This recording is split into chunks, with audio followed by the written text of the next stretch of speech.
Me encanta, Leticia. Está padrísima tu sugerencia, me encanta.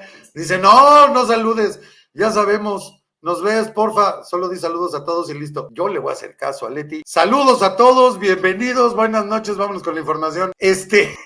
Vamos a empezar. ¿Qué les parece si nos vamos primero con las posturas? Primero de Alberto Pérez Dayán. Alberto Pérez Dayán hoy en los foros. Véanla, por favor. Me parece que ninguna de estas posturas tiene desperdicio, pero escuchemos, por favor, lo que tiene que decir. Instituciones del Estado en conjunto no han alcanzado hasta ahora el nivel de satisfacción y certidumbre que demanda la sociedad. Precisamente por eso estamos aquí. Toda reforma constitucional, por su trascendencia, impone un estudio profundo, la mayor serenidad en su planteamiento, esfuerzo y talento de sus promotores. Debe siempre dar el tiempo necesario. La prisa no es un buen consejero. Su diseño y prueba de eficacia son absolutamente imprescindibles. No es aceptable ni recomendable, obviamente, tomar riesgo alguno. Los arrebatos, como la nacionalización de septiembre de 1982, que desencadenó y culminó con el Fobaproa de 1996, resultaron dolorosos y socialmente muy costosos. Bajo esa premisa, el Constituyente Federal de ese mismo año fijó las bases de la representación nacional, haciéndola coincidir en la medida más precisa posible con los resultados de una elección. Tantos diputados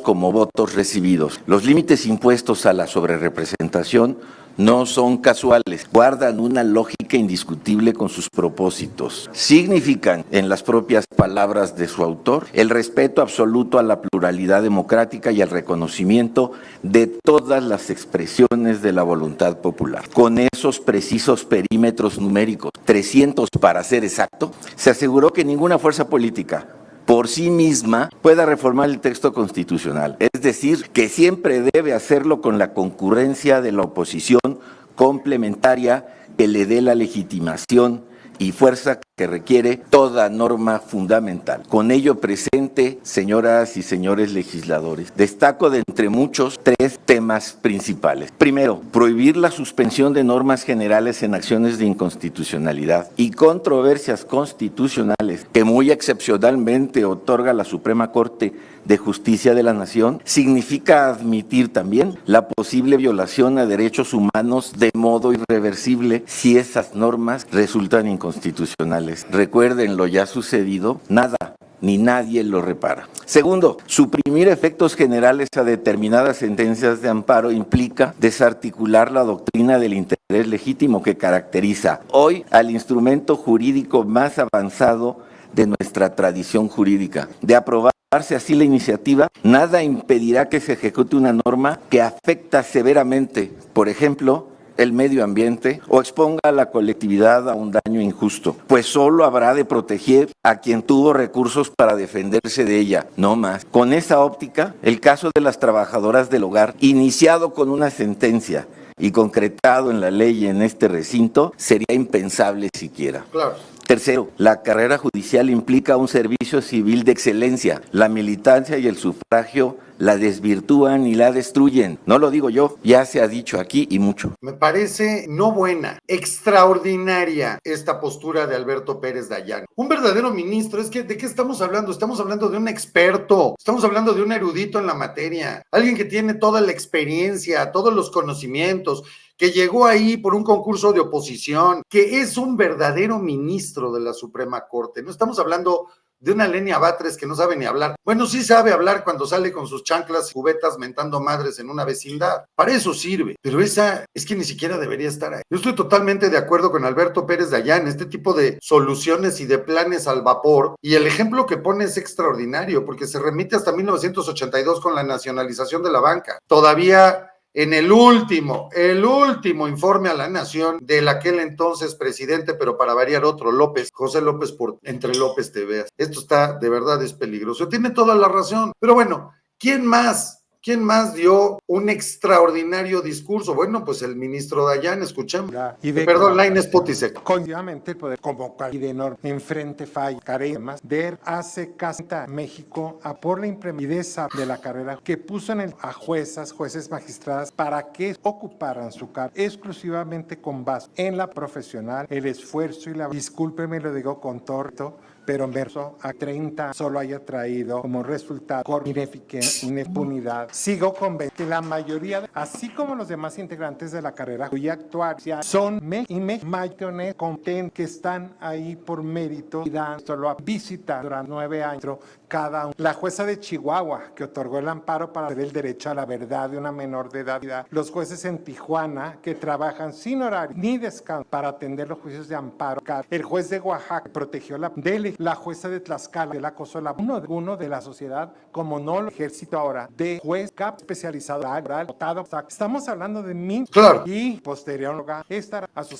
aún, claro, y mencionó la incapacidad para traerles qué hace, quién, cómo lo hace. Pero por favor, hemos educado en la idea de mantener la soledad, bla, bla, bla. Hoy, pero considere que el punto de por no es uno de los problemas que aquejan al Poder Federal. Permítanme poner sobre la mesa de discusión. Esta propuesta pueda grabar por cine compra con es cargo puestos porque era ¿cuál es el para y la conoce de antemano? Ya permítame hacer una comparación con la no se eligen a la derecha. Además, la capacidad garantizando la ya no sea 30 son perderán todo para ahora, señoras y señores, de analizar, entiendo, está muy de manera, pero yo a los porque van a lo de cómo real, cuál, cómo yo que aportar. La postura del ministro Lainez Potisek, nuevamente, es que no es tan difícil de entender, es que no es tan complicado, es que incluso el simple hecho de tener estos foros diciendo que todo es por corrupción, porque todos son corruptos, es una ofensa a ellos, a los jueces, a los magistrados. Y si quieres ver ofensas, espérate con lo que le hicieron a Norma Pink, que ahorita te lo voy a poner aquí. De verdad, son irracionales. Hablar de Morena es hablar de irracional. Y ahorita te tengo aquí lo que le hicieron casi a la ministro presidente de la Suprema Corte de Justicia. Y eso no hay que perderlo de vista. Estamos hablando de la presidente de la Suprema Corte de Justicia de la Nación. O sea, el mismo nivel que el presidente de la República. Pero bueno, vamos a escuchar ahora, por favor, al ministro Juan Luis González Alcántara, que arranca. Pongámonos de acuerdo. Lo que realmente se propone en la iniciativa es que sean elegidas por la ciudadanía. Sin embargo, la convocatoria no es abierta, pues las candidatas serán postuladas por los 3 poderes de la Unión. Aquí veo 2 problemas centrales que podrían solucionarse conservando e incluso reforzando el sentido del voto popular. El primero es que se deja de lado la carrera judicial, se deja de lado el mérito, se deja de lado la experiencia. Estamos politizando los nombramientos. La ciudadanía va a elegir en las urnas, pero los candidatos van a pasar por un filtro político. El segundo problema, la ciudadanía vota usualmente por propuestas, pero no evalúa resultados. Por eso debemos de preguntar, ¿qué papel queremos que cumplan en la función judicial el voto popular? ¿Queremos una campaña judicial que venda promesas a futuro o preferimos otra que nos permita definitivamente evaluar el desempeño pretérito? Si se ha de mantener el voto popular, considero que este debería de fungir como un medio para evaluar el desempeño y decidir definitivamente sobre la permanencia de las personas juzgadoras, pero no para reemplazar los concursos de la carrera judicial que permiten acceder al cargo mediante el mérito, mediante la honradez y el profesionalismo de sus aspirantes. Es que, insisto, más que claro. Por supuesto, digo, la gente de Morena no tardó en salir de inmediato. El presidente de la bancada de Morena, Ignacio Mier, da una explicación, más bien, Ignacio Mier da una postura, o lo que Ignacio Mier da es una amenaza, o probablemente lo que Ignacio Mier da es vergüenza, o será que Ignacio Mier da la postura oficial del gobierno. Bueno, Ignacio Mier dice que esta reforma es irreductible, utiliza en una declaración hace unos minutos, utiliza esa palabra. O sea, ¿qué quiere decir de acuerdo a la nota que Ignacio Mier da? Pues que esta va porque va. O sea, incluso pues queda totalmente ridículo el que hayan convocado a estos foros. De por sí lo eran, ¿verdad? Eran absurdos, pero después de que Ignacio Mier da esta declaración, pues todavía queda más claro que es un simple berrinchito. Mientras, Margarita Pérez Farjat, vean, escúchenla. Ríos Farjat. El Estado era para dañar su sistema, pero hay cargos, son cuotas. Sería de gran para cada Estado que contara con juez y que los magistrados fueran juez con la piedad de que la ciudadanía preparar parte como paresal. Bastaría una reforma alzando adicional para adoptar y dotar de estabilidad las disponibilidades de recuento integrados federal regreso, pero en lugar para apartar los puegnarse al. Por lo menos Margarita Ríos Farjat, que también está puesta ahí por López, probablemente se empiece a convertir en una incómoda, porque pues habla nuevamente que sean ahí, pero por exámenes. Ok, formamos un grupo ciudadano, pero los mismos jueces y que tendrán que ascender a magistrados tendrían que ser, como se hace ahora, por examen, por concurso de oposición. Demuestra quién eres. Claro que la ministro del pueblo, que pues es tan del pueblo que déjenme decirles cómo llegó. Lenia Batres llegó en una Suburban blanca del año nuevecita 2024, una Suburban que vale más de 2 millones de pesos. Así llegó a estos foros, al estacionamiento subterráneo con chofer y toda la cosa, la ministra del pueblo que se viste toda, pues bueno, popular, digamos, pero aquí está, escuchen a Lenia. Pueden acceder a una defensa, es más constante que encuentren abusos que justicia en las y los abogados o los jueces mexicanos. Para nuestra población, la justicia en México es cara, elitista, desgastante, humillante, lenta, inaccesible, inentendible, abusiva, misógina, racista, clasista, corrupta, parcial.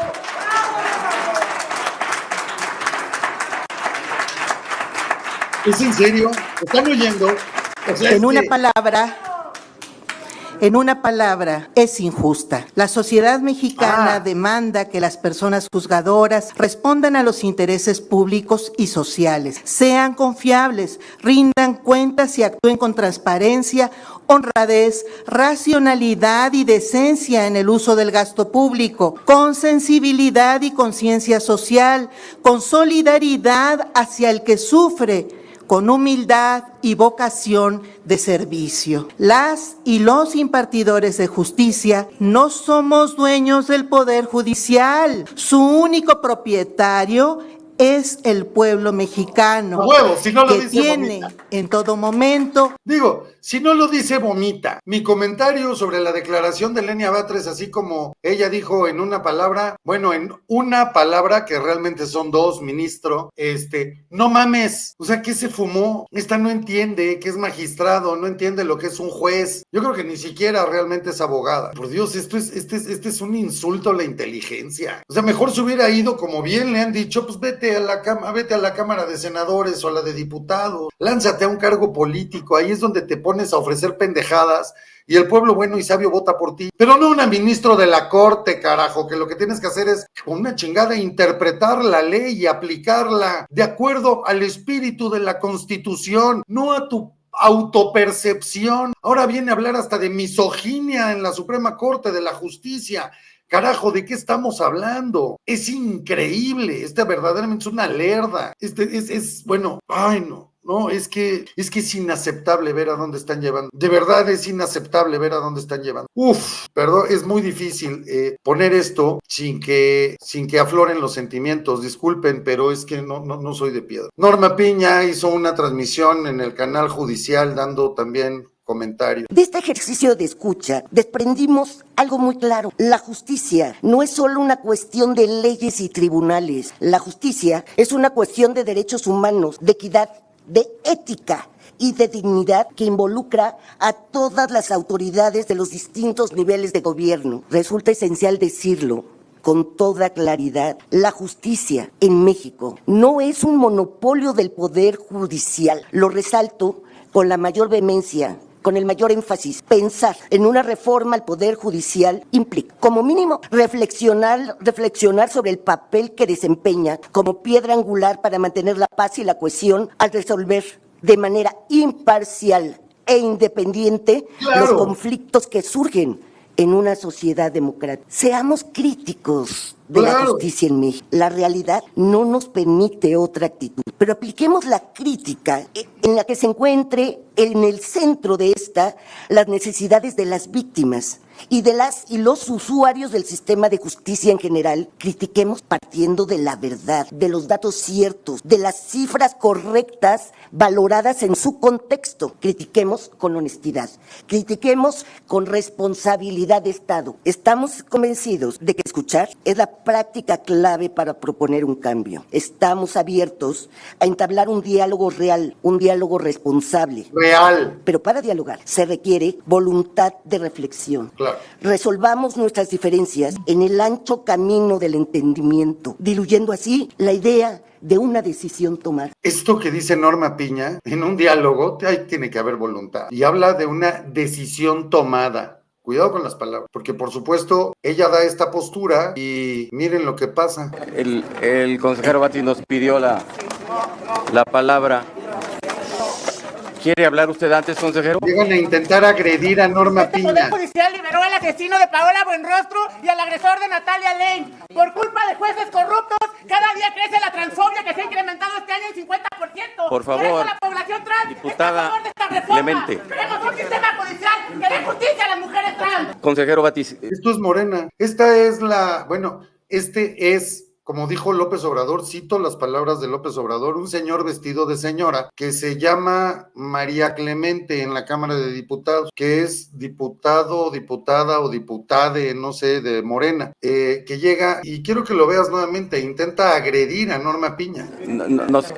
El consejero Batis nos pidió Mira, ahí la detienen por palabra. atrás, o lo detienen por atrás. ¿Quiere hablar usted antes, consejero?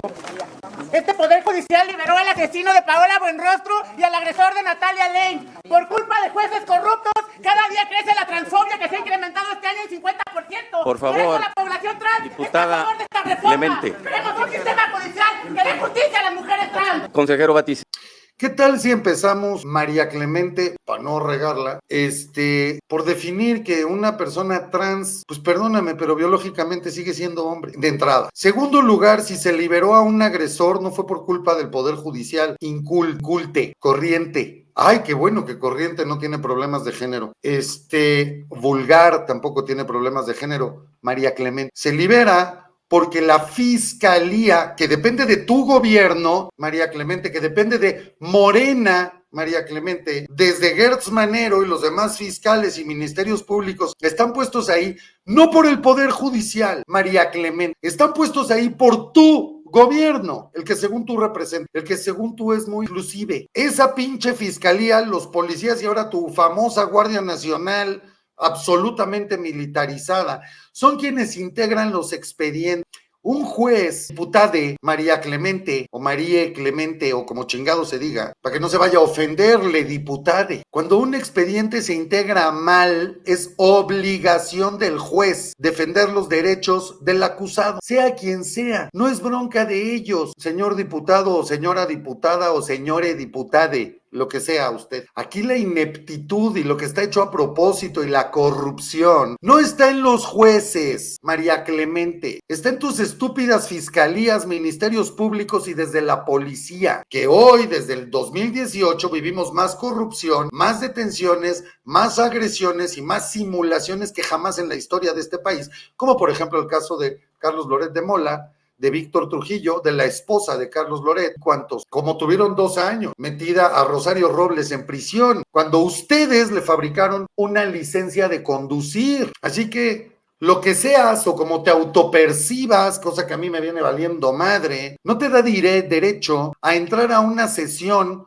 como loca desquiciada o como loco desquiciado o loque desquiciade, lo que seas, para agredir a la presidente de la Suprema Corte de Justicia de la Nación. ¿En qué momento la detienen o lo meten a la cárcel? O ya no sé ni cómo se dirige uno a esta gente. Al rato me van a denunciar a mí por violencia de género. Le dije hombre al hombre y se va a ofender. Esto es absurdo. Esa es la pinche impunidad donde está mal entendido el fuero político, porque el fuero no le da derecho a llegar a agredir a la ministro presidente de la Suprema Corte de Justicia de la Nación, que esté exactamente en el mismo nivel que el presidente de la República y que el presidente del Congreso. 3 poderes todavía, diputada trans. Esta es una pinche loca, perdónenme, pero es de verdad, es es desquiciante. Bueno, y como les había comentado, Ignacio Mier da una explicación, igual que los de Morena, siempre Mier da explicaciones que se repiten en Morena y la gente de Morena repite lo que Mier da, ¿no? Escúchenlo. Con toda honestidad y de manera enfática manifestar cuáles son para nosotros los irreductibles que nos planteamos derivado de ese mandato popular al que no podemos ni mentir ni traicionar. No pueden mentir ni traicionar. De tal manera que la conformación de la Suprema Corte de Justicia de la Nación, exacto, la reforma a la Judicatura Federal, la legitimidad democrática de quienes integran los distintos órganos del Poder Judicial deben de estar sujetos a la voluntad popular. Debe estar sujeto a la voluntad popular. La próxima vez que Mier da positivo a alguna enfermedad o que Mier da, pues con que tiene alguna enfermedad o requiere una cirugía, vamos a someter a la voluntad popular para que se elija al médico que lo va a intervenir quirúrgicamente. O si en algún momento tiene algún problema legal, vamos a someter a voto popular a ver qué abogado lo defiende, ¿no? O cuando vaya a volar en avión, ¿qué tal si sometemos a voluntad popular quién lo va a pilotear? No, es que el pueblo eligió que el piloto sea ese güey de allá.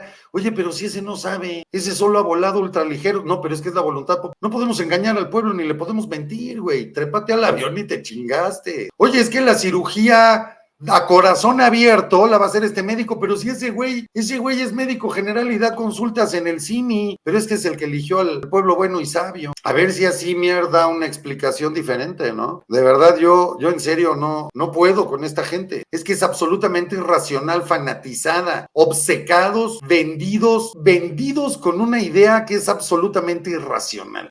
Yo creo que no es tan difícil entender lo que pasa. Yo creo que no es tan difícil entender por qué estamos donde estamos. De hecho, yo les puse aquí como, miren, la misma Loretta Ortiz. Bueno, esto decía Loretta Ortiz el año pasado. No creas que es muy viejo. Esto fue el año pasado, 2023. El mismo Arturo Saldívar, ya se los puse, pero es importantísimo recordarlo ahorita.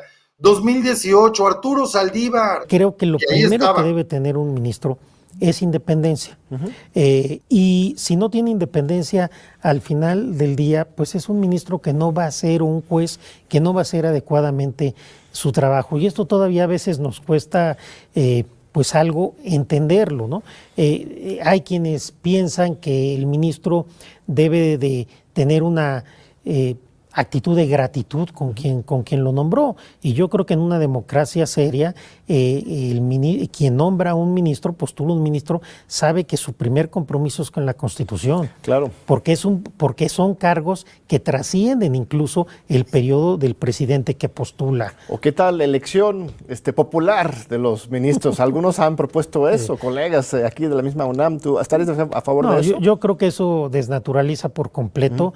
Los jueces constitucionales es un cargo técnico que tiene que estar designado o nombrado a través de un proceso técnico, a través de perfiles adecuados, y cuando se han hecho nombramientos que no son los más adecuados, no es por la forma de nombramiento, es por quienes intervienen en él. Hay que ver dónde está el problema, porque si no, me parece que el más popular o el más simpático o el que logra generar más empatía con la ciudadanía no necesariamente es el mejor ministro o juez, porque recuerda, en muchas ocasiones los jueces tenemos que ser impopulares. Mucho de lo que nosotros hacemos es contramayoritario, porque es defender los derechos de las minorías, incluso frente a las mayorías. Esto me parece que si fuera por elección popular, se desnaturaliza la función del juez constitucional. Digo, esto decía Saldívar cuando todavía no estaba totalmente doblado, vendido, sometido, lamiéndole los zapatos tanto a López como a Sheinbaum. Esto es cuando todavía medio razonaba coherentemente. Y como bien ponían ustedes ahorita, bueno, ¿qué se diría a ese Saldívar, al Saldívar de ahorita? ¿Qué se diría a sí mismo, no? Porque de verdad llama mucho la atención, disculpen ustedes, error de dedo, llama muchísimo la atención un cambio tan radical, hombre, ahora le está apoyando. De hecho, estuvo en estos foros. Yo no entiendo en calidad de qué, porque su renuncia es absolutamente ilegal, pero ahí estaba en los foros Arturo Saldívar haciéndole pues al payaso o tratando de mostrar un apoyo con su presencia, no lo sé, pero ahí andaba, ahí estaba el ministro en retiro, como le dicen. La verdad es, cuando empieza de hecho la intervención de Arturo Saldívar hoy, que pues sí fue a hablar las mismas pendejadas que dicen todos los de Morena, el ministro Pérez Dayán dijo: yo no aguanto esta pendejada, se paró y se fue. Y eso es demostrar un poco de dignidad, creo yo, ¿no? Dio su postura, que ya te puse aquí, que de verdad no tiene desperdicio, la de la mayoría de los magistrados que están hoy en funciones, excepto Lenia Batres, me parece. Pero bueno, escuchar a este engendro, pues la verdad es que dijo: yo no aguanto y me voy. Y de hecho, bueno, aquí tienes el momento en el que se para y se retira, porque pues prefiere no escuchar a Saldívar. Miren, ahí está, se para. A los diputados Ignacio Mier y Juan Robledo, amable invitación. ¿Ya vieron quién lo invitó? Pues Mier da la invitación para que vaya Arturo Saldívar. No nos interesa, honestamente, ni voy a poner aquí sus declaraciones. Me interesa el hecho de que el ministro Pérez Dayán dice: ¿sabes qué? Ya basta de esta mierda, se para y se va. Y creo que eso demuestra tener un poco de integridad, ¿no?